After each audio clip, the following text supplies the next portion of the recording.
A pedido de ustedes vamos a resolver el punto 9b de la nueva guía de matemática para CBC, práctica 5. Teníamos que calcular, a ver, recordemos, asíntotas, extremos, valor de la función de los mismos y también hacer un gráfico aproximado, además del dominio.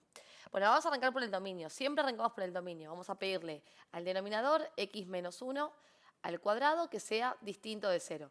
Esto implica que x menos 1 sea distinto de 0, porque x menos 1 al cuadrado vale 0 cuando x menos 1 es 0. O sea que directamente x menos 1 distinto de 0. Y paso el 1 sumando, o sumo 1 miembro a miembro, y me queda que x es distinto de 1. Con lo cual el dominio va a ser todos los reales menos el 1. Listo, tenemos dominio. Vamos con la asíntota vertical, y para eso vamos a calcular el límite cuando x tiende a 1 por izquierda y por derecha. Entonces voy a hacer el límite cuando x tiende a 1 por derecha de x al cubo sobre x menos 1 al cuadrado. El numerador tiende a 1. ¿Y qué pasa con el denominador? Tiende a 0, ¿no? Porque 1 menos 1 tiende a 0 y 0 al cuadrado, 0. Pero sé que tiende a 0 positivo sin mucho más análisis que el que hice en el punto anterior, porque como está elevado al cuadrado, el cuadrado positiviza cualquier base. Así que sé que es 0 por derecha. Con lo cual, esto tiende a más infinito. Ahora hagamos el límite cuando x tiende a 1 por izquierda. Recordá que el número no cambia su signo. Sigue siendo el número 1, pero tomaron el número a la izquierda del 1, como por ejemplo 0,9999999, muchos 9, ¿sí? Entonces, si yo reemplazo la x en el numerador por ese 0,99999 al cubo, va a tender a 1, porque 1 al cubo es 1. Así que el numerador tiende a 1. Y el denominador tiende a 0. Y uno podría pensar que es ahora por izquierda, porque como el 1 es por izquierda, esta resta daría negativa, porque x es menor a 1, entonces me daría negativa la resta. Claro, pero el cuadrado se convierte en positivo. O sea que también tiende a más infinito. Con lo cual, como el límite para x igual a 1, para la función del x tiende a 1, de la función tiende a más infinito, en 1 tenemos una asíntota vertical. Bien, listo, ya tenemos la asíntota. Ahora vamos con la horizontal, porque esta era la vertical. Para la horizontal vamos a hacer el límite cuando x tiende a más infinito y a menos infinito. Primero podemos hacerlo para infinito. Si nos da un número, sabemos que como es una función racional, hacia el más infinito y hacia el menos infinito nos da el mismo número. Ahora, si nos da infinito, ahí hay que evaluar a qué infinito tiende según si es para infinito, x tiende a infinito positivo o x tiende a infinito negativo.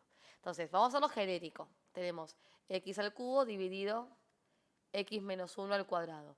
Como x tiende a infinito, tanto numerador como denominador tienden a infinito. Entonces lo que tenemos que hacer acá es el truquito este de dividir todos los términos por la x de mayor potencia, que al fin y al cabo no es ni más ni menos que factor común, ¿sí? Ahora, ¿qué pasa? Que en el denominador tenemos un solo término porque el cuadrado no está desarrollado. Así que te convendría desarrollar ese cuadrado haciendo x menos 1 por x menos 1, ¿no? Y hago distributiva, o sea, x por x, que es x cuadrado, menos x por 1 que es x, menos 1 por x que es menos x, y menos 1 por menos 1 que es más 1. También puedes usar el cuadrado del binomio, ¿no? La fórmula de a cuadrado más 2 por a por b más b cuadrado. Es lo mismo que hacer distributiva. Y si junto estos dos, me queda x cuadrado menos 2x más 1. Listo, tenemos desarrollado el denominador. Entonces voy a borrarlo y lo voy a escribir en su forma desarrollada. X cuadrado menos 2x más 1. Forma polinómica se llama. Ahora sí puedo usar este factor común de dividir todos los términos por la x de mayor potencia. O sea, sacar factor común de la x de mayor exponente. Que sería x al cubo. Entonces divido todo por x al cubo. Todos los términos se van a simplificar, de modo que las x de quedar van a quedar todas en el denominador. A ver, voy a pasar en limpio, simplificando. No, infinito. Por ahora, sin signo. Acá simplifico x cubo con x cubo y queda un 1.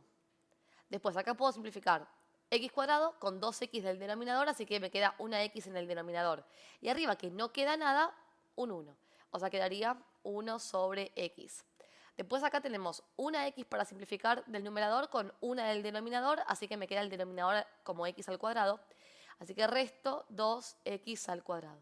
Y finalmente más 1 sobre x al cubo, que no se puede simplificar. ¿Qué pasa?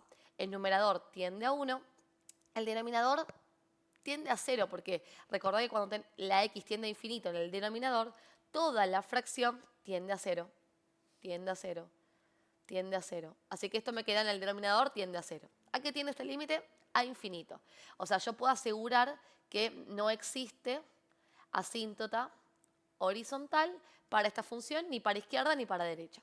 Ahora, el tema es a qué infinito tiende en la izquierda y en la derecha. A partir de esta parte del ejercicio vamos a analizar qué pasa con el límite cuando x tiende a más infinito y qué pasa con el límite cuando x tiende a menos infinito. A ver, límite cuando x tiende a más infinito de esta expresión que nos quedó formada luego del factoreo, ¿no? A ver, sabemos que arriba tenemos un 1, eso no va a modificarse por la tendencia de la x porque no contiene x, pero abajo sí. Y acá tenés dos caminos para ver si el denominador tiende a 0 por derecha o por izquierda. La primera opción es tomar un número que represente al más infinito, por ejemplo, 1.000.000, reemplazarlo en las x y ver cuánto da toda esta cuenta. Va a dar cercano a 0, pero la pregunta es, ¿va a dar positivo o va a dar negativo? La segunda opción es tener en cuenta que cuanto más grande es el denominador, cuanto mayor es el denominador, por ejemplo, en este caso x al cubo sería el denominador mayor, menor es la fracción. O sea, estoy segura que esta fracción tiene menor valor que esta porque el denominador es más grande. Y ni que hablar con esta. Entonces, la fracción que tiene mayor valor es aquella cuyo denominador tiene la menor potencia, o sea, esta. ¿Esto tiende a 0? Efectivamente, porque el denominador tiende a más infinito. ¿Pero a qué 0? ¿Positivo o negativo? ¿Tiende a 0 por izquierda o tiende a 0 por derecha? Y como tenemos que este es positivo y esto también porque es más infinito, entonces tiende a 0 por derecha. Y como esta fracción es la mayor de todas, aunque este le reste y aunque este le sume, no va a cambiar su signo, o sea, su positividad. Con lo cual, sabemos que el numerador tiende a 1 y el denominador tiende a 0 por derecha. O sea que toda la función tiende a más infinito. Por regla de signos, más por más, más. Insisto, si esto te parece muy confuso, agarras todo esto, lo metes en la calculadora reemplazando a la x por un número muy grande, por ejemplo, 1.000.000. Y la idea con el x tendiendo a menos infinito es la misma. De vuelta, el denominador menor es la fracción mayor. O sea que esta es la mayor fracción de las tres, perdón. Y como x tiende a menos infinito, por regla de signos, más por menos es menos. Y digo más porque el 1 es positivo, ¿no? O sea que esto tiende a 0, pero ahora por izquierda. Y el resto, dijimos que como son valores menores, mucho no suman ni restan o no cambian el signo de este 1 sobre x. Y si no, lo probás. Vas a poner en lugar de x menos 1.000.000, o sea, un número en valor absoluto muy grande como el infinito, pero negativo. Y vas a hacer la cuenta. Y vas a ver que te va a dar algo cercano a 0, pero negativo. O sea que numerador es 1, denominador tiende a 0 por izquierda, esto tiende a infinito, pero negativo por regla de signos, ¿no? Porque esto es positivo y más por menos, menos. Bien, ahí concluimos las tendencias en el infinito para la x para luego poder graficar. Ahora vamos con los puntos críticos. Para eso tomamos la función original, la vamos a derivar y vamos a calcular crecimiento y decrecimiento luego de hallar los puntos críticos. Entonces, derivo la función. Sería el primero derivado, o sea, 3x al cuadrado, por el segundo sin derivar, x menos 1 al cuadrado, menos el primero sin derivar, x al cubo, por la derivada del denominador que sería 2 por x menos 1 por 1, ¿no? La regla de la cadena. Y todo esto dividido por el denominador que está al cuadrado. Acá para acomodar, fíjate que tenés para hacer un factor común. Separan términos. Puedes sacar factor común de x menos 1. Y es interesante tenerlo en cuenta eso, porque te va a economizar mucho las cuentas después. Saco factor común de x menos 1. Sacar factor común de x menos 1 es literalmente a cada uno de los términos que marqué borrarle un x menos 1. Si yo saco x menos 1 de este primer término, se va uno solo, porque acá hay dos. Si saco el x menos 1 de este término, se va este, que es el único que hay. Adentro del paréntesis lo que queda es eso que queda al sacar un x menos 1 de cada término De cada término, ahí está. Entonces, en el primero me quedaría 3x cuadrado multiplicado por x menos 1. Y en el segundo me quedaría menos x cubo por 2 por 1. Listo. Ahí nos quedó expresado el factor común. Y en el denominador, como tengo el cuadrado al cuadrado, me quedaría x menos 1 a la cuarta. Ahora fíjate que al haber hecho ese factor común, puedo simplificar x menos 1 con x menos 1 en el denominador. Abajo, que había 4, x menos 1, me van a quedar 3 por la simplificación. Eso te va a economizar mucho el problema del grado del polinomio que te quede en el numerador. Entonces, en el numerador me quedaría 3x al cuadrado por x, 3x al cubo. 3x al cuadrado por menos 1, menos 3x cuadrado. Y acá tenemos menos x al cubo por 2 por 1, que sería menos 2x al cubo. Y en el denominador, x menos 1 al cubo. Y ahora podemos juntar algunos términos más del numerador, porque tenemos x al cubo. Acá y acá. O sea, puedo hacer 3 menos 2, que es 1. Me queda 1x al cubo menos 3x cuadrado dividido por x menos 1 al cubo. Igual a 0, para despejar los puntos críticos, el denominador pasa multiplicando, se anula, y me termina quedando x cubo menos 3x al cuadrado igual a 0. Y acá tenemos una ecuación polinómica para resolver, pero como tengo x en los dos términos, voy a sacar factor común de la x de menor exponente. O sea, saco factor común de x al cuadrado. Que ahora que lo pienso, se podría haber hecho arriba también. Cuando saqué factor común de x menos 1, haber pensado en el factor común de x al cuadrado. Bueno, lo dejo a tus criterios. Saco factor común de x al cuadrado y en el primer término me queda x cubo dividido x al cuadrado, que sería x a la 1. Y menos 3x al cuadrado dividido x al cuadrado me quedaría como menos 3. Entonces acá se me forma un producto igual a 0. O sea que por un lado x cuadrado es igual a 0, o por otro lado x menos 3 es igual a 0. Y si despejo de acá me queda que x es igual a 3. Y por acá que x es igual a 0. Aunque como esta x tenía un exponente par, eso se llama raíz par. O sea, es una raíz par de la derivada. Un punto crítico que es raíz par de la derivada. Y ahora vamos a ver que eso influye un cachito en el análisis de máximos y mínimos. Corroboro que pertenece al dominio, vamos arriba, a ver cómo era el dominio, todos los reales menos 1. Ok, el 0 y el 3 están incluidos. Y ahora, tomando ese dominio, vamos a hacer una recta que representa el dominio, o sea, de menos infinito a más infinito sin el 1, y colocamos los puntos críticos, o sea, el 0 y el 3. Entre los intervalos formados vamos a elegir valores que reemplazaremos en la derivada. Por ejemplo, por acá tenemos el menos 1, entre 0 y 1 tenemos el 0,5, mayor a 1 tenemos al 2, y entre 3 y más infinito tenemos, por ejemplo, al 4. Y lo vamos a reemplazar aquí, en la derivada que más acomodada tenemos. La diferencia del punto anterior, acá nuestro denominador no es cuadrático, o sea que el denominador puede ser positivo o puede ser negativo, así que hay que reemplazar los números elegidos en todo. Me quedaría, a ver, menos 1 elevado al cubo, menos 3 por menos 1 al cuadrado, dividido menos 1 todo elevado al cubo. Eso me da un medio. O sea, la derivada evaluada en menos 1 me da un medio, o sea, me dio positiva. Acá la función es creciente. Ahora vamos con la derivada evaluada en 0,5. Sería 0,5 al cubo menos 3 por 0,5 al cuadrado dividido 0,5 menos 1 al cubo. Me dio 5, o sea, de vuelta me dio creciente. Acá la función es creciente otra vez. Bueno, ¿te acuerdas que te dije que cuando la raíz es par, como el 0 en este caso, quiere decir que algo pasa, algo distinto va a pasar? Bueno, en el punto crítico 0 no hubo un cambio en el crecimiento y decrecimiento, porque ese punto es un punto de inflexión.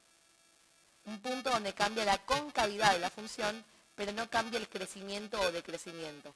La función va a pasar de mirar con cara para arriba a cara para abajo, que es la concavidad, pero no va a pasar de crecer a decrecer y formar un pico en ese punto. ¿Sí? Bien. ¿Qué más tenemos que hacer? Evaluar en 2. Vamos con eso.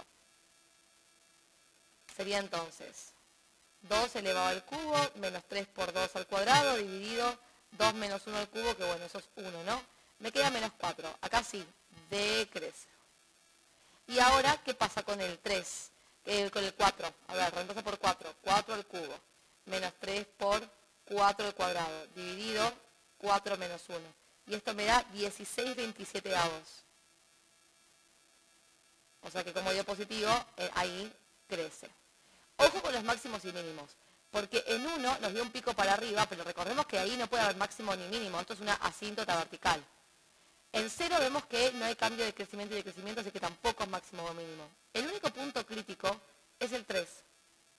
O sea, el único punto extremo, perdón, dentro de los puntos críticos es el 3, que ahí se forma un mínimo, ¿sí? Ojo, porque uno podría haber dicho, en x igual a 1 tengo un máximo. Y pero si x igual a 1 no es parte de la función. O sea, no es una asíntota vertical. No lo podría incluir como mínimo, no es un punto de la función. Ahora gráficamente vamos a ver por qué pasó eso, que justo ahí crece después de crece. Ahora vamos a ver. Tiene mucho que ver con que las asíntotas horizontales, acá, de verticales, esta, por izquierda y por derecha nos hayan dado el mismo signo. Ahora te muestro.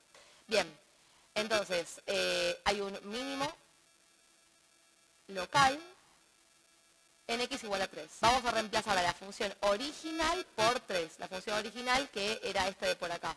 Teníamos x al cubo dividido x menos 1 al cuadrado. O sea, quedaría 3 al cubo dividido 3 menos 1 al cuadrado.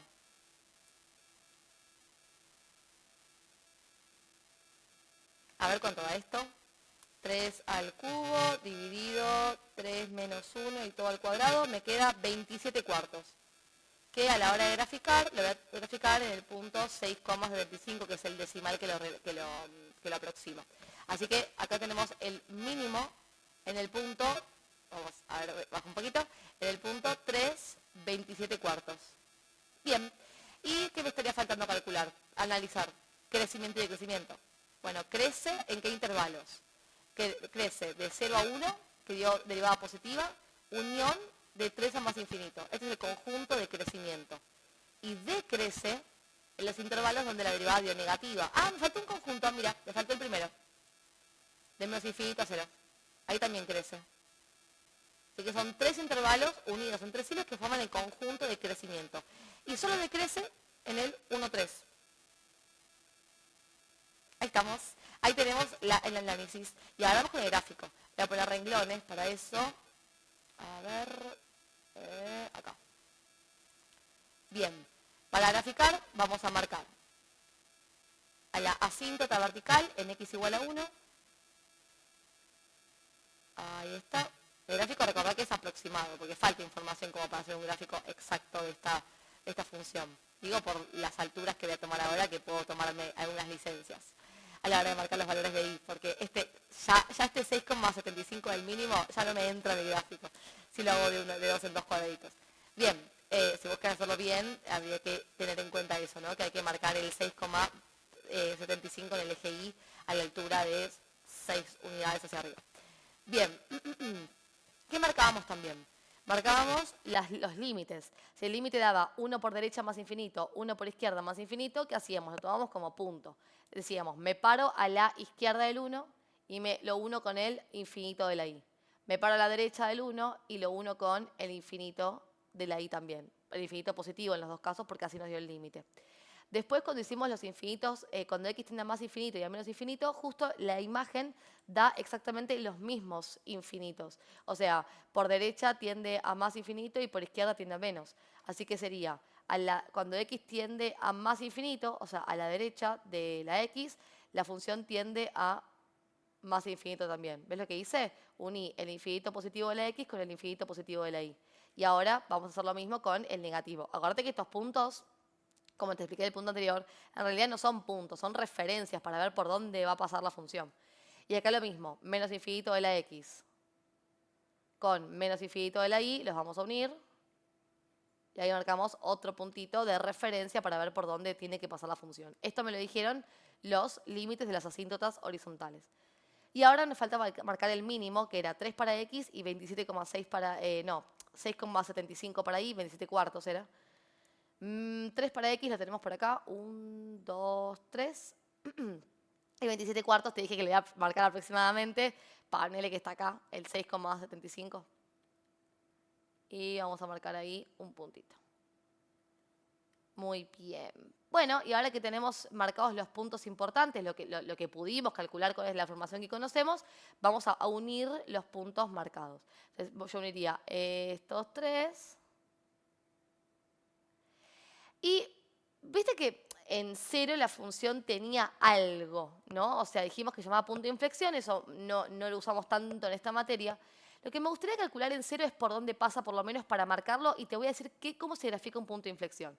Si yo hago f en 0, haría 0 al cubo dividido 0 menos 1 al cuadrado, o sea, reemplazo por 0 la función original, y esta cuenta da 0. O sea que este punto sería el 0, 0. Bueno, yo lo voy a marcar, mira, lo marco acá. Entonces, ¿qué entiendo de esto? Que pasa por la rama izquierda de la síntesis horizontal, la función pasa por acá, después pasa por el punto 0, 0 y después se va al menos infinito. Bueno, sí, pero en el 0, 0 tiene que cambiar la curvatura. Mira, ponele que esta función viene así, como mirando cara para arriba. ¿Ves que mira, como si yo lo completara esto haría así? Cara contenta, por así decirlo. Bueno, acá tiene que cambiar a mirar para abajo. ¿Se entiende? Cambia la curvatura. Cambia de mirar cara sonriente a mirar cara para abajo. Eso es un cambio en la concavidad, ¿sí? Y bueno, ahí tenemos entonces la representación de esta función. Espero que te haya servido la clase y nos vemos para el punto 10.